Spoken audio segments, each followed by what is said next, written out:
Ser Podcast.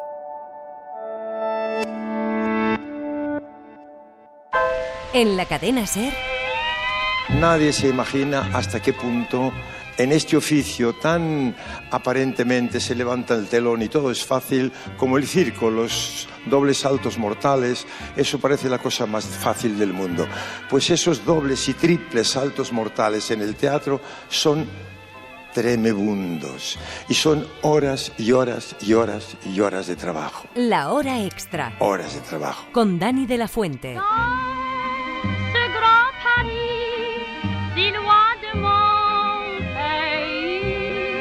Bienvenidos, bienvenidas al teatro. Que es esta posibilidad de subir a un escenario y comunicar al público un sentimiento, que eso es lo que nos hace humanos. ¿Cómo se comunica un sentimiento? Nunca en la superficie, siempre en lo más alto o en lo más profundo, dice Josep Maria Flotats. El arte, el teatro, es nuestra única resistencia, advierte el director y actor de 83 años. Todo lo demás son máquinas, son proyecciones, teléfonos móviles, son pantallas. De las máquinas, los teléfonos móviles y pantallas también da cuenta el teatro, lo vamos a escuchar más adelante. Flotats ha regresado al español con París 1940 de Louis Jouvet, un espectáculo basado en las lecciones de interpretación que el maestro impartió en la capital francesa al inicio de la Segunda Guerra Mundial. La primera escena de Jouvet es una voz off que dice: el ejército alemán invade Polonia. Ya veis en el clima en que se trabaja. Espero que no sea así, pero siempre hemos dicho, los que hacemos el teatro, que el teatro es el reflejo de la problemática de la sociedad. Esta vez, desgraciadamente, más que nunca. Tiene muchas problemáticas nuestra sociedad, tantas como personas distintas, y el teatro es además reflejo de esa diversidad social, cada vez más representando a todos los colectivos y minorías. Nos vamos al Teatro Valle Inclán con una obra sobre disidencia radical, protagonizada por mujeres con discapacidad y sin discapacidad. Lectura fácil de Cristina Morales. La lectura fácil es una forma de escribir para las personas que tienen dificultades lectoras transitorias o permanentes, como los inmigrantes o la gente que ha tenido una escolarización deficiente o como la gente que tiene trastornos del aprendizaje o diversidad funcional. Alberto San Juan, bienvenido a La Hora Extra. Gracias. Lectura fácil es la novedad más palpable, adaptación, como decíamos, de la novela de Cristina Morales, Premio Nacional de Narrativa. ¿Cuándo y por qué decides adaptar Lectura fácil y considerar que es una buena pieza o puede ser una buena pieza teatral? Bueno, cuando leo la obra veo que Cristina Morales, que la obra está llena de posible energía teatral, de unos personajes, unos diálogos y unos textos tan vivos, tan llenos de acción y tan, no sé, me pareció idónea para llevar al teatro o a cualquier otro formato. De hecho, también se ha llevado a otros. Entonces, mi primera idea, contacté con Cristina Morales y le propuse que escribiera una obra de teatro para dirigirla yo. Ella me preguntó por qué, yo le dije que porque me había gustado mucho Lectura fácil y ella me dijo, pues ¿por qué no Lectura fácil? Yo le propuse que ella la adaptara, pero ella no tenía tiempo y lo hice yo. Y bueno, y fue por esto, porque me fascinó no solo los textos y los personajes, sino la cuestión de fondo que trata, que es el hecho del poder jerárquico, el poder como voluntad de dominio y su antagonismo, una vez más, con el hecho de la vida. Una sociedad basada en el dominio de unos sobre otros es una sociedad en la que es más difícil que el conjunto de la población pueda vivir con aspiraciones de plenitud, porque bajo distintas formas de opresión pues es difícil desarrollarse con plenitud. Ahora entramos en eso, mencionabas que hay otras adaptaciones, hay una adaptación televisiva que va a llegar en breve, ¿esa la has visto? No, Fácil, de Ana Rodríguez, se estrena en diciembre, pero no la he visto. Tengo muchas ganas, la verdad. Ella ha sido muy crítica con la adaptación. ¿Te da miedo que Cristina, que es un torbellino, la amamos, pero es un torbellino, ha leído el texto, entiendo, de hecho participa, ¿no? Porque sí, participa en la coreografía con su colectivo Iniciativa Sexual Femenina y han colaborado en la obra. Esto no quiere decir que ella necesariamente esté de acuerdo o le guste el resultado final. No lo sé, creo que una cosa es la obra original, en este caso la novela, y otra las distintas adaptaciones que pasan a ser otras obras distintas e independientes de su origen, aunque sin ese origen, sin esa novela no existirían. Pero entonces lo que opine Cristina Morales, autora de la novela, sobre la adaptación teatral o la adaptación televisiva, no me parece que tenga una gran importancia, con todos mis respetos hacia Cristina. Me parece que ella está en su derecho de opinar, por supuesto, y los distintos adaptadores a los distintos formatos, pues de escuchar su opinión sin más, como otra cualquiera. ¿Y ha sido difícil adaptarla? Porque, en el caso de una serie entiendo que era complicadísimo, y en el caso del teatro, ¿qué ha sido lo más difícil? Pues en el caso del teatro, reducir 400 y pico páginas a 1 hora y 3/4 a 50 páginas de un libreto. Yo básicamente soy actor de teatro, pero que en ocasiones escribe y dirige, en ocasiones veo muertos. Y entonces ha sido lo que más trabajo me ha costado escribir, más que cualquiera de las obras originales que he escrito, porque me gustaba todo en la novela. Y entonces, básicamente lo que he hecho es cortar muchísimo, y cada cosa que he cortado me ha dolido porque me gustaba todo mucho. Aún así, no contento con ese dolor, he añadido yo algunos textos que no están en la novela original. Porque en la novela original, Cristina tomó la decisión de dar voz propia solamente a las 4 protagonistas. Escogió 4 excluidas, 4 sin voz, y decidió que solo ellas tuvieran voz propia en la obra. Los otros personajes aparecen como complementarios a ella. Aquí siguen siendo ellas las protagonistas, pero otros personajes también tienen voz propia. Ajá. Y en esa reducción de 400 páginas a 45 o 1 hora y 3/4, era importante, entiendo también, no perder el humor, ¿no?, que se desprende en la novela. Por supuesto. La novela, una de las cosas que me cautivó fue precisamente el sentido del humor. Y sí, ahí está la pretensión de mantenerlo en la obra, a través sobre todo del traslado de los diálogos originales, o de una parte de ellos necesariamente, versionados, pero sobre todo en el sentido de quitar cosas, porque no cabe todo. Pero sí, el sentido del humor, a mí particularmente no entiendo nada sin sentido del humor, porque lo que me interesa es la vida, y creo que la vida en sí es graciosa, además de trágica, además de dolorosa, además de apasionante, pero también graciosa. Y el humor me parece que tiene importancia total, por ejemplo, para evitar el dogma o el panfleto o estas cuestiones. Además de humor, es una obra muy, muy dura contra las instituciones, incluso instituciones a priori progresistas. Es muy dura con la izquierda también. ¿Por qué te interesaba también ahondar en eso? Porque eso sí eso se mantiene la esencia en la obra. Me interesa el discurso de la obra acerca del poder y la reflexión de cómo el poder en sí es, por utilizar el lenguaje de la obra, facha. Da igual que se diga de izquierdas o de derechas, el poder es facha. Y por eso me parece que muchas veces la causa de la emancipación de base popular, amplia, democrática, luego se transforma en un partido político con organización jerárquica, etcétera, etcétera, que lucha por el poder. Y luchar que lo entiendo, porque dices, así funcionan las cosas, y solo si consigo entrar en el gobierno y gobernar, podré legislar y transformar la vida cotidiana de la gente. Pero mientras siga existiendo el poder, esa transformación va a ser incompleta, porque el poder supone que unos deciden por otros, que no decidimos todos juntos o todas juntas. Y mientras eso no suceda, me parece que la democracia seguirá siendo un anhelo, en el mejor de los casos. Hemos, no solo el poder, sino todos y todas, en cierta manera, sido también un poco fachas o hipócritas con mujeres como estas 4. Con mujeres como estas 4 y con...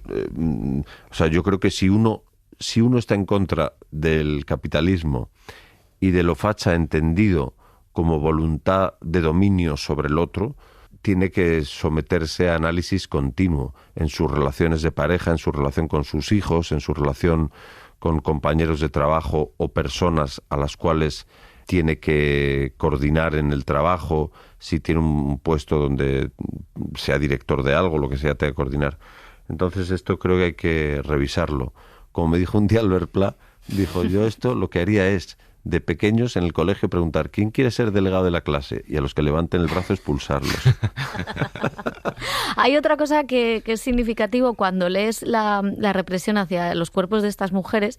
Siempre que aparece lo sexual, se reprime lo sexual, que en otros casos, bueno, también se reprime en otros casos, pero en el caso de estas mujeres es como la gran tropelía que pueden cometer. De hecho, yo creo que es una de las cosas más duras que cuenta la novela y la obra, que no le dejen tener hijos, que no le dejen tener sexo con libertad cuando quieren tenerlo. No sé si seguimos teniendo una mentalidad nacional católica en la relación con el sexo. Hostia, es que son siglos, o sea, quitarse eso de encima.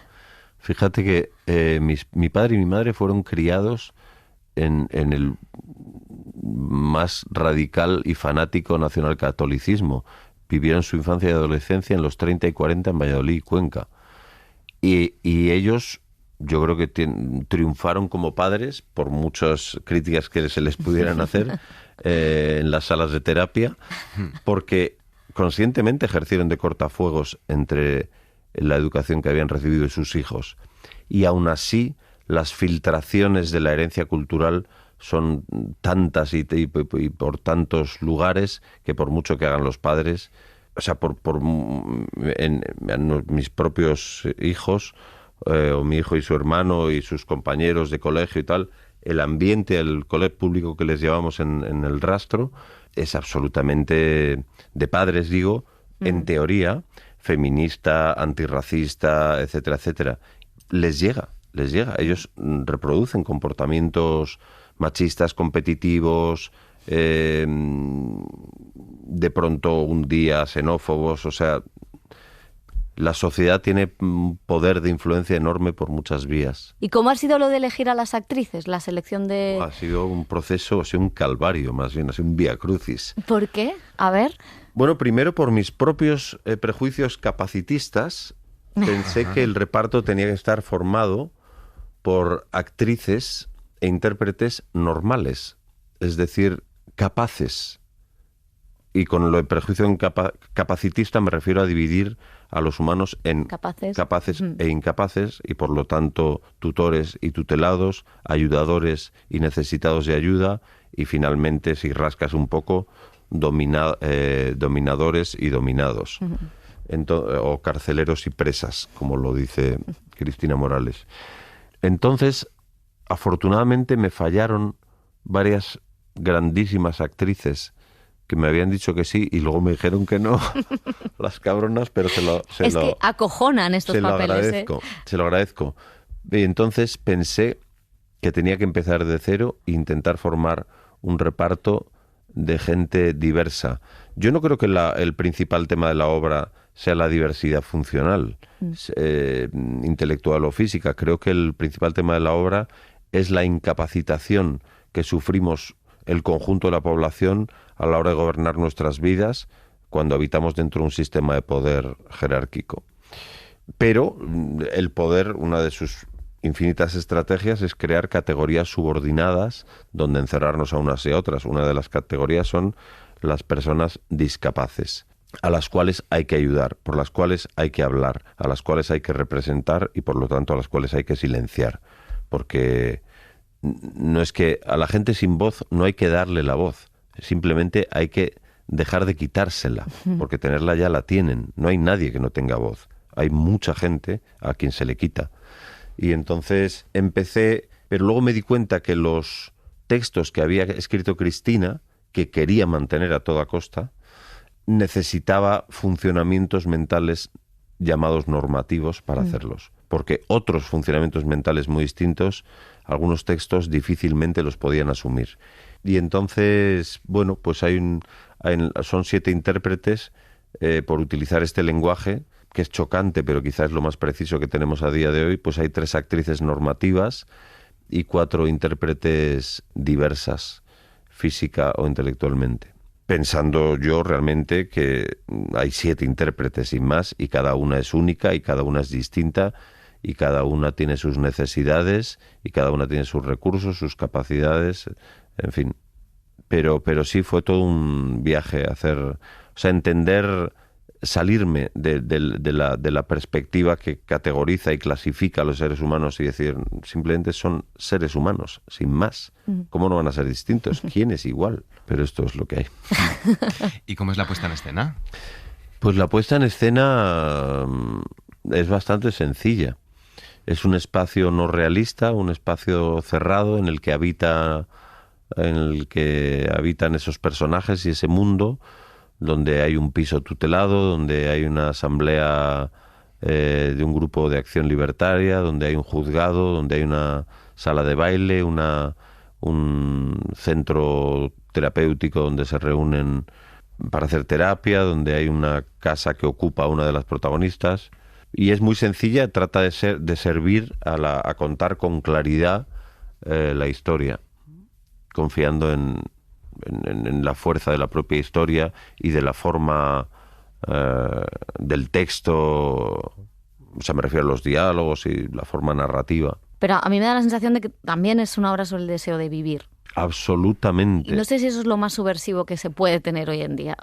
Es el motor principal de la obra y el motor principal, creo yo. Lo que pasa es que el sistema en el que vivimos interfiere entre la posibilidad de realizar ese deseo, es decir, de vivir atentos a nuestros deseos, a nuestros impulsos, a nuestras pulsiones, en diálogo con las de los demás, en diálogo atento y amoroso, a ser posible, en escucha permanente de uno mismo y del otro, a la espera, como dice Cristina Morales, del chispazo del encuentro verdadero.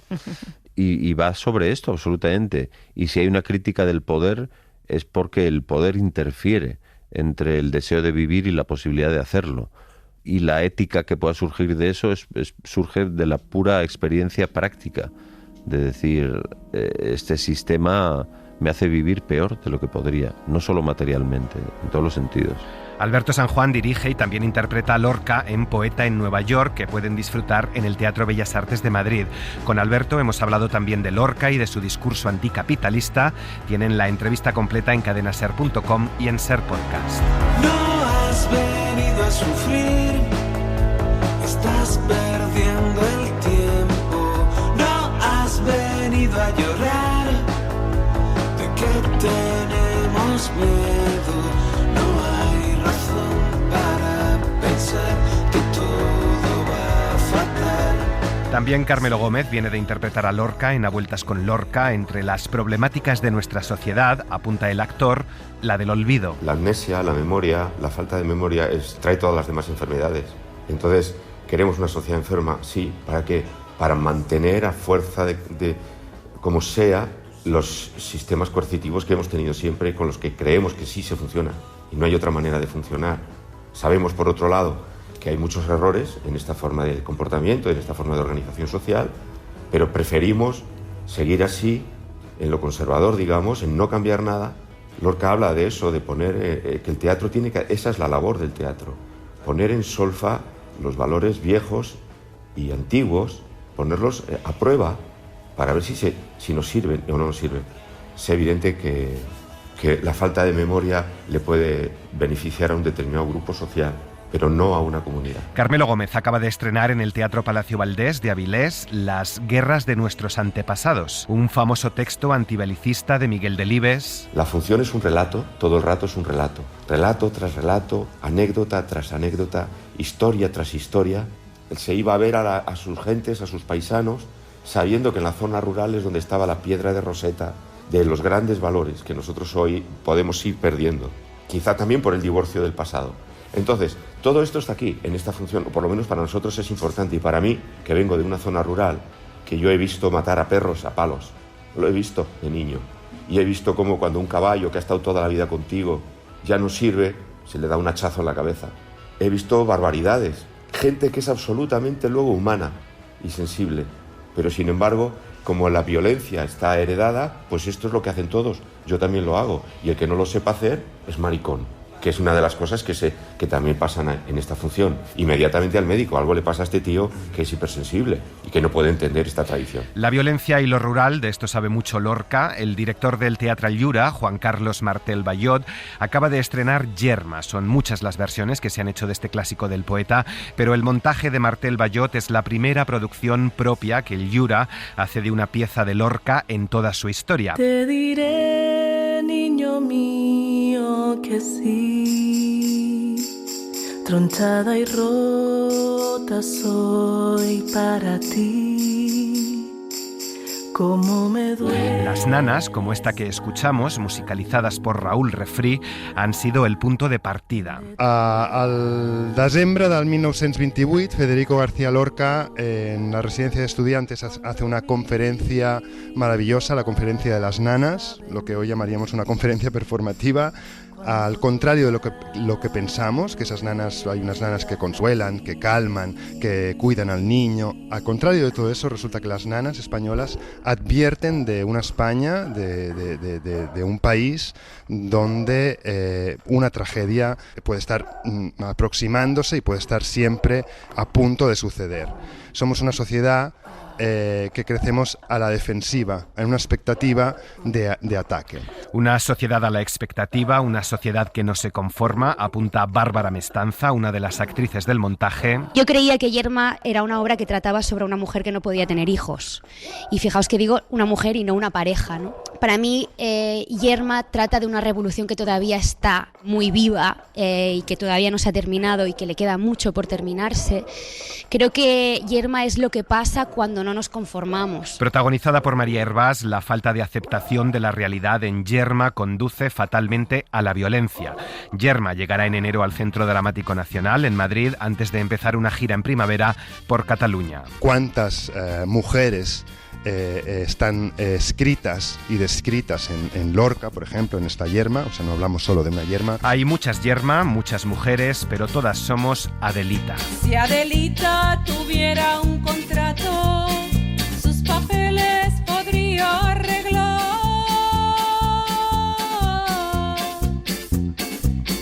Adelita, 10 años currando, pero sigue siendo ilegal.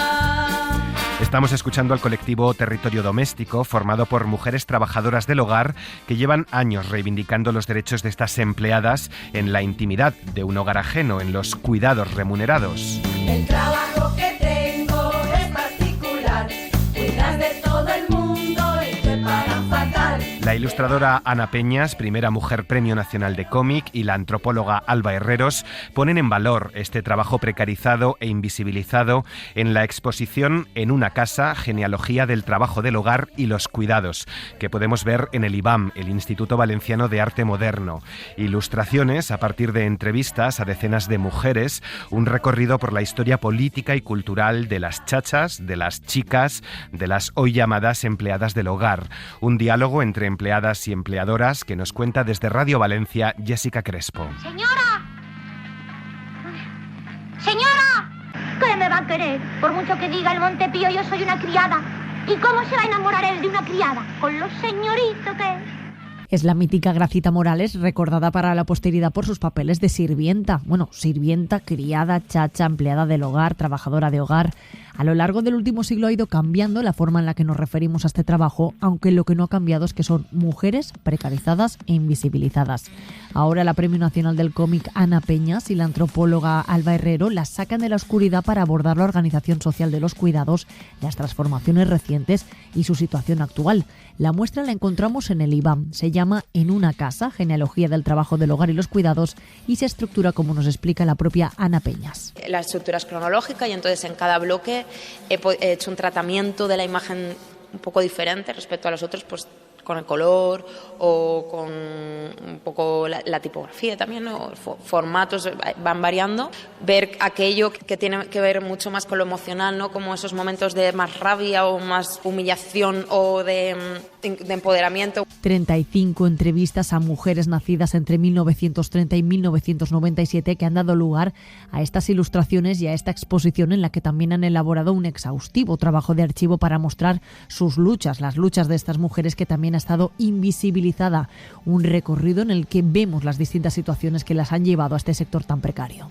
No es lo mismo una mujer que hemos entrevistado que ha nacido en 1930 y que en los años 40, siendo una niña, por hambre tenía que cuidar a otra niña, que personas que en los años 60 en el desarrollismo deciden como estrategia personal, profesional, irse del pueblo a la ciudad, ¿no? O mujeres que en los años 80 deciden separarse de sus parejas y esta es la manera de poder sacar adelante a su familia. Hasta el 23 de abril, en el IBAM, en una casa, muestra el trabajo invisible de unas mujeres que todavía, a día de hoy, luchan por unas condiciones de trabajo dignas. Porque sin nosotras no se mueve el mundo. Porque sin nosotras no se mueve el mundo.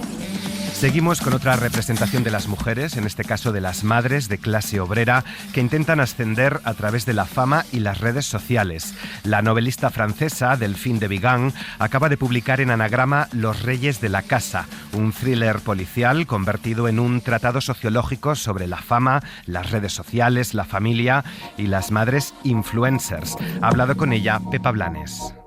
La escritora francesa Delphine de Vigan no usa las redes sociales, por eso alucinó con la noticia de unos padres influencers que usaban en sus perfiles a sus hijos menores. J'ignorais leur existence, j'ai vraiment découvert ça ce jour-là. No sabía que existían. Cuando los vi, empecé a pensar en quién eran esos niños, quiénes eran esas familias y entender todo ese sistema económico que había detrás.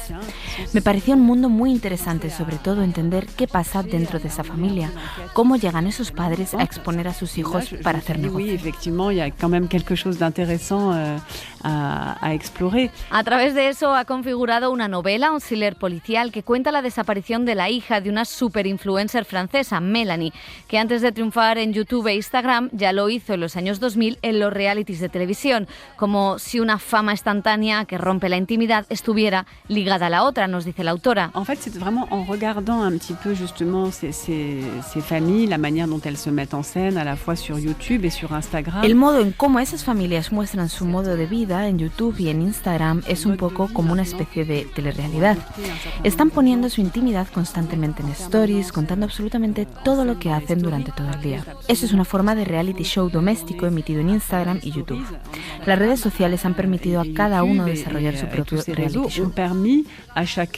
De développer sa propre télé-réalité. A raíz de esta trama policial que une a dos mujeres, la policía y la supuesta víctima, la escritora indaga en el mundo de Internet, en la ruptura de la privacidad, en la exposición de lo íntimo para hacer negocio y en las contradicciones ante unas empresas de redes sociales con o sin Elon Musk que sacan beneficio de nuestras ingenuas publicaciones. Je ne sais pas jusqu'où nous avons conscience de ça, à quel point finalement nous sommes No sé hasta qué punto somos conscientes de ello, hasta qué punto nos hemos ya vendido a través de nuestro teléfono inteligente.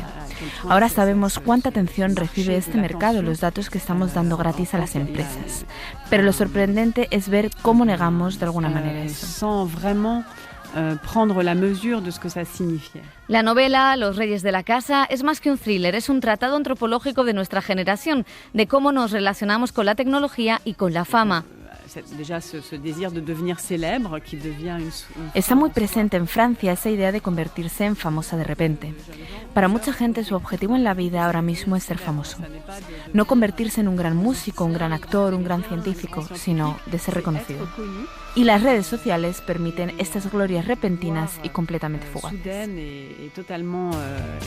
Llega de la mano de Anagrama, editorial con la que ha publicado sus anteriores novelas, esas que inciden en la autoficción, como Días sin hambre, donde hablaba con contención de la anorexia, o Nadie se opone a la noche, en la que se adelantaba algunas de las denuncias que el Me Too pondría en la agenda mundial. Las redes sociales, la dictadura de las pantallas y de la imagen, la ansiedad que nos provoca el no estar hiperconectados en todo momento por si nos perdemos algo, es una de las reflexiones que nos trae la compañía Colectivo Fango. Cuando yo era pequeño, tuve uno de los trabajos más raros que he tenido en mi vida. ¿Ah, sí? Trabajaba de pichonero. Colectivo Fango lleva años indagando en la identidad humana y artística a través del tiempo y de una trilogía que su director, Camilo Vázquez, reúne ahora en los teatros del Canal. La primera pieza se llama FOMO, Fear of Missing Out, el miedo a perderse algo, a quedarse excluido, donde se preguntan qué sucede con la imagen que creamos de nosotros mismos, qué lugar ocupan nuestros cuerpos en el espacio virtual y cómo la tecnología se ha adueñado de nuestros comportamientos cotidianos, cambiando nuestro lenguaje, nuestra forma de comunicarnos y expresarnos. Bueno, yo creo que ha habido un cambio de paradigma. Hemos entrado en la era digital. La pantalla es un antes y un después. De hecho, FOMO está muy vinculada al yo, ¿no? Es la pieza, creo que más fría, aunque también tiene halos de esperanza. Nuestros miedos, nuestras responsabilidades, nuestras angustias, y evidentemente estar hiperconectado y a la vez hiperalejado, ¿no? Hay streaming, hay directos, hay Skype y hay muchos móviles conectados y muchos cables a la vez. Es una locura, la verdad. A FOMO y el individualismo le siguen Tribu, un viaje hacia el pasado, lo analógico, el origen, la memoria. Este grupo de amigos que también somos nosotras y nosotros, juntos, compartiendo una mesa, compartiendo otro ritual que es la bebida, donde el móvil no está presente, donde de repente la anécdota y el recuerdo y la memoria se ponen en primer plano. Y cierra la trilogía La Espera, en la que 5 personajes esperan que algo suceda, una catarsis, y lo hacen transformados, disfrazados. De repente en esa búsqueda de identidad, donde ya estaba el presente muy en FOMO, el pasado en Tribu y la memoria, y nos encantó la idea de poder abarcar el mundo de la espera. Dijimos, creo que para poder afrontar el futuro hay que disfrazarse, ¿sabes? Hay que tener un alter ego, no un héroe, una heroína de videojuegos, pero un avatar para poder afrontar lo que vendrá. Entonces la gran pregunta es, ¿qué hacemos mientras esperamos? ¿No? Entonces estos personajes se preparan, un guía espiritual, una chamana, una vedette, una Miss Samurai, una Miss Saba y un político, ¿no? 5 personajes totalmente en islas, están en un limbo donde mientras esperan, lo que hacen es competir para ganar la palabra.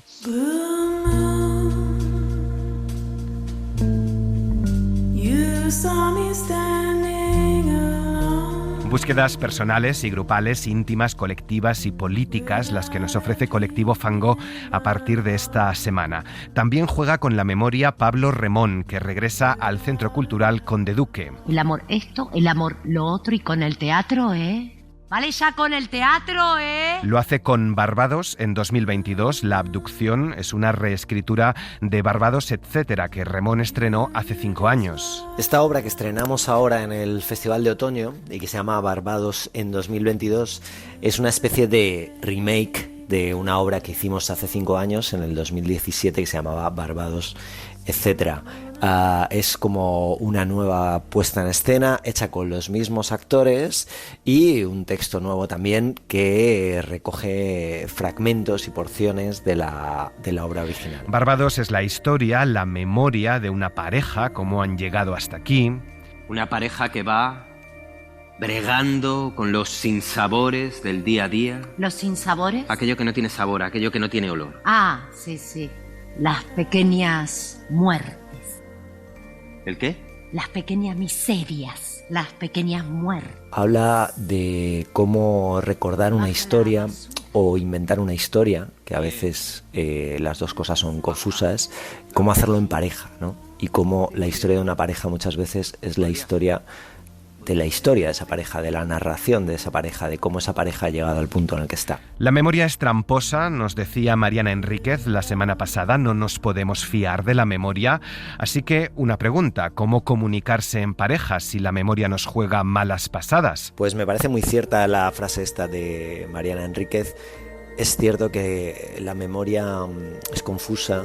Es un poco, yo creo, la sensación que uno tiene cuando ha tenido un sueño y tiene una especie de sensaciones, imágenes, a veces un tanto inconexas, y el pasado es un poco así también, ¿no? Es como se recuerda. Decía Harold Pinter que que el pasado es una niebla. Y terminamos en el presente con una zarzuela contemporánea, Policías y ladrones.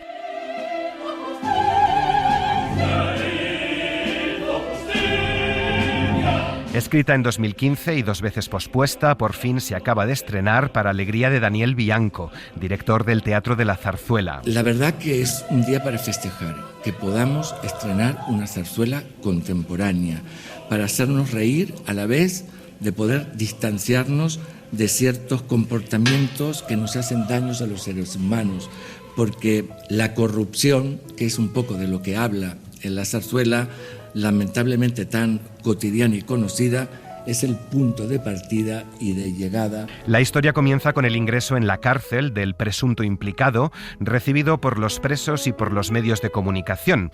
Todos manifiestan la misma sorpresa, escandalizados por igual ante el hecho de que un hombre público, famoso y respetado, se encuentre en tal situación. José Ramón Encinar es el director musical. Fue asombroso el primer repaso de la obra, porque en todos los parlamentos, todo absolutamente en el libreto está, yo diría que más vigente que hace 4 años, y hay frases que, como toda farsa, pues son exageradas, por supuesto, pero que tienen una absoluta vigencia. Cuando por primera vez volví a oír el parlamento de la vistosa señorita diciendo todos los políticos, todos evidentemente es exageración, todos los políticos son unos ladrones y la ley castiga al que la defiende, pues caramba. Pues es que todos los días estamos viéndolo. Álvaro del Amo es el libretista y dirige Tomás Marco. Yo tenía mucho interés en hacer una zarzuela, no en hacer una ópera, ni tampoco en hacer una comedia musical, ni un musical Broadway, ni nada, sino una zarzuela pura y dura, que consiste en que lleva partes habladas, partes cantadas,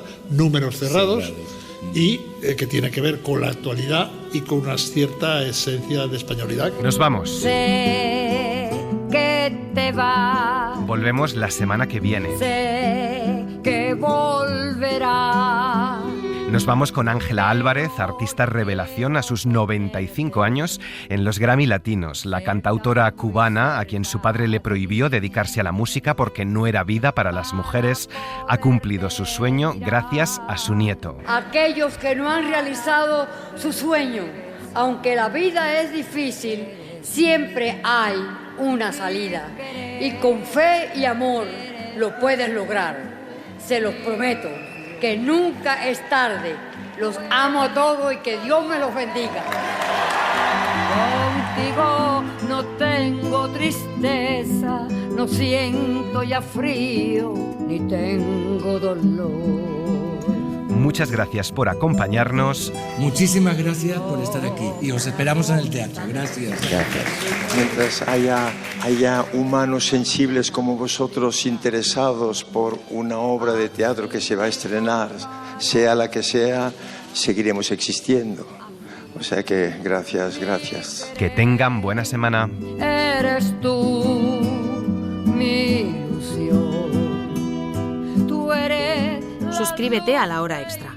Todos los episodios y contenidos adicionales en la app de Cadena Ser y en nuestros canales de Apple Podcast, Spotify, iVoox, Google Podcast y YouTube. Escúchanos en directo en la Ser los domingos a las 7:30 de la mañana. No siento ya frío, ni tengo dolor.